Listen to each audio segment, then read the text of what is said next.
going on, everyone? Cell here. Wanted to post an update video because I just hit level 100 for the first time ever. Playing this game 10 years.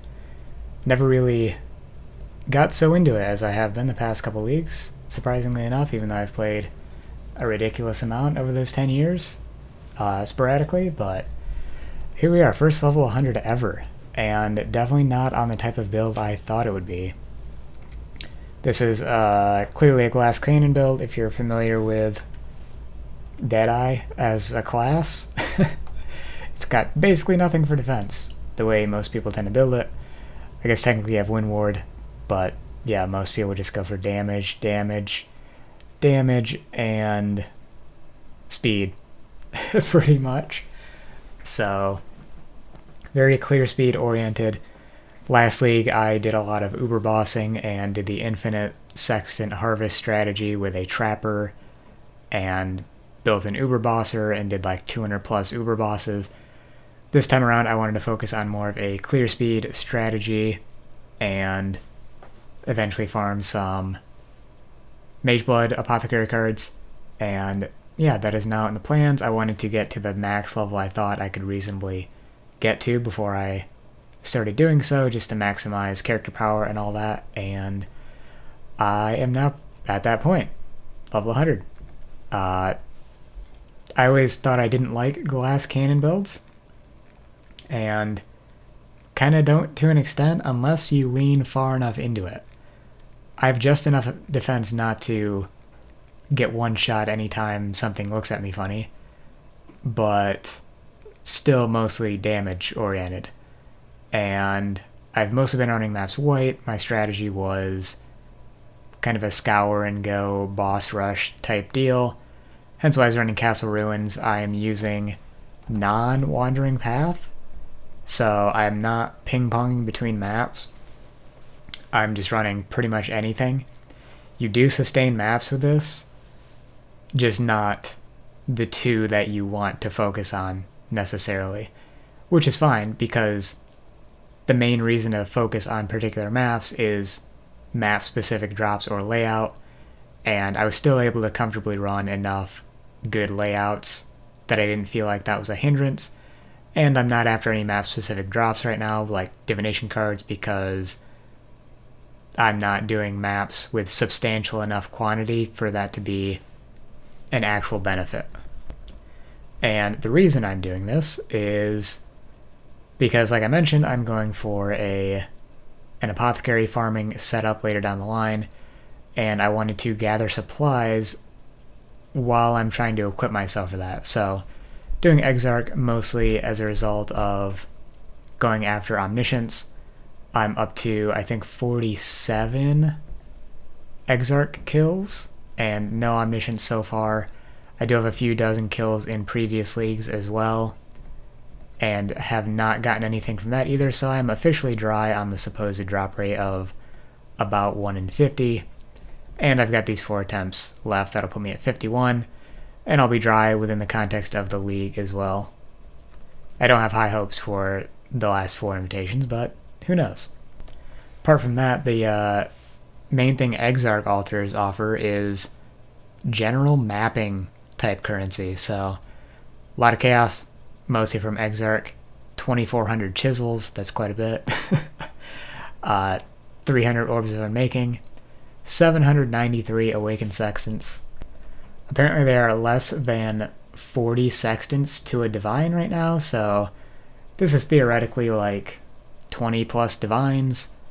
I've got 7 raw divines, 7 raw exalts. That is not really indicative of anything I've gotten from this, because those just come naturally from various things, and I haven't gone out of my way to get them. Obviously, doing an Eater of Worlds altar farming strategy, you're more likely to get those, even if it is kind of a jackpot thing. I could have, like, 20-something more divines. And I did hit the Orb of Annulment altar at least once, or not at least once, specifically once, and got a handful of annulments from those, but have some from my previous time doing Harbinger as well. So to get back on the actual track of how I leveled, until like 97 or 98, I kind of just did whatever. I did a lot of Legion in the mid-90s to pick myself up some timeless jewels and just general loot reasons. I wanted to test out, white map Legion farming on, I think I was doing Beach and Jungle Valley, and that was pretty good. Yeah, my tab is still named that, even though I did that like ages ago by this point. I have gotten quite a few Atlas memories as well. This is just the last like little bit of 99 to 100, and I have 7 of them here. Then I have a handful in here as well. Did get one of the Sacred Grove, that's nice. And I have a couple of Harbinger based ones as well, Feral and Survivor's Guilt, so we'll be taking advantage of those. After I did the Legion, I basically just went full in on Exarch altar farming. So like I said, altar farming, it's debatable whether this is better than a Wandering Path strategy, because you are getting more consistent altars, but you're getting half as much of a pack size increase. So running a white map, I have 20% Eldritch pack size. With a Wandering Path, this would get doubled up to 40%, which is pretty significant. I'm not sure if an average of an extra half an altar every map outweighs that, but I personally prefer it because you're just more consistently getting the altars that you like. I was pretty consistently getting either a Jewelry altar, Chaos altar, or Sextant reward, so I was pretty happy with the results. Also went with Seance and Unrelenting Torment, the Torment nodes, for at least some amount of general loot dropping, mostly from conversions. And that combined with essences, I was killing a handful of rares with decent quantity of things, and getting some decent fractures from those, and scarab conversions and all that. Handful of wing scarabs. Nothing's too substantial, that would obviously have more impact than higher quantity maps, but it was at least something that was not heavily impacting the difficulty of the map. And speaking of essence, have pretty much everything. Gonna spec out of these if I keep essence for a little while, because I have enough remnants by this point, like 70 or so. Also picked up these nodes for conversion purposes. You obviously have to pick up 2 of them if you're getting the guaranteed essence. But if you pick up all 4, there's a 100% chance for essence mobs to drop an item with an essence modifier, and that will then get fractured if there are fracture conversions happening. So I do have a handful of essence fractures. Here's one of them. This is a corruption only essence. This is a pretty decent chest all around, actually. Crafted armor just to demonstrate 2800 armor. So for something like Bone Shatter, this would be a pretty solid chest. Onslaught on hit. I also have a fractured ring somewhere around here. That'd be this one, which is tier 1 essence fire damage. That's pretty hefty on a base like this. Is decent trade value, but in SSF, obviously very good to have if I want to do any kind of fire damage based build. And then the real / 2 primary reasons I would say I picked up non-wandering path strategy is to take advantage of notables, of course, including the map chance notables up top here, and shaping the mountains, shaping the skies. Shaping the mountains, 10% for a free random map crafting option. Pretty solid. Just save some chaos when I eventually want to run maps with mods on them. And see here, like 10 essence, 12 ambush, 19 heist craft, 17 expedition. I think I have a similar amount of harvest as well as expedition.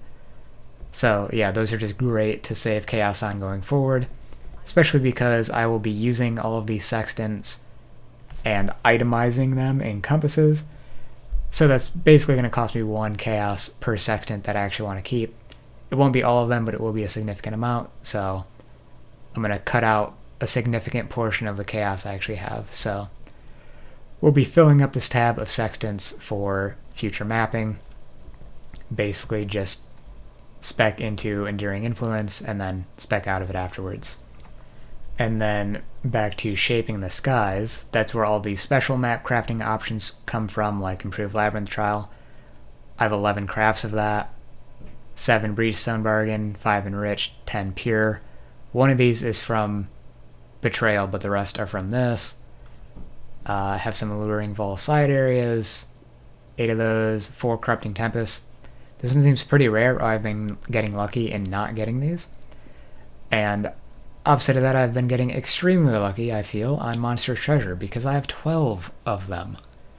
So, yeah, I'm going to put that to use whenever I get some really high pack size and quantity Crimson Temples and Gilded Scarabs to match. Ambush and Divination, of course, or not Gilded, Winged, and basically go as hard as possible on the strongbox quantity with the Sextant and whatnot, and see what kind of loot I can get from those. It is potentially worth like many maps because of the huge quantity multiplier you get from the Sextant, so I'm hoping that going out of my way to do this instead of the Wandering Path will have been worthwhile, but if not, that's part of the reason I'm going through this, just to test it and see if it's something I would do again, or if I would change things up. You also probably noticed some random bestiary stuff. I did a little bit of beast farming and never spec'd out of them because I didn't feel like I needed to, but in hindsight, I probably would have put those points back into strong boxes, because it would have been nice to get some operative strong boxes for more scarabs throughout. I originally spec'd out of it because I was doing a significant number of non-linear maps, and therefore I wasn't running across the strong boxes much, so if I'm not seeing them and they don't show up on the mini-map, so I can't know to like run over and grab them, then I figured it wasn't worth speccing into and could go into something else instead. But yep, if I keep doing the non-wandering path strategy, I will spec back into strong boxes, both the duplication up here and the operative and corruption stuff here, of course. As for gear, my gear is pretty sufficient, I feel like. It's like 1.5 mil pinnacle DPS, if I remember correctly. I think unflasked. Gloves, mostly just accuracy suppression. Life obviously helps. Pierce is kind of necessary with my setup. It's my main clear function at the moment. Spine bow, only 2 good Crucible mods, but it's more than good enough. It's pretty high elemental DPS. 1229 elemental DPS if you account for the negative multiplier here, the 15% less damage. The first node is insanely good, and it was fractured, so pretty easy to roll something that I considered an acceptable level, and then crafted attack speed, went from there.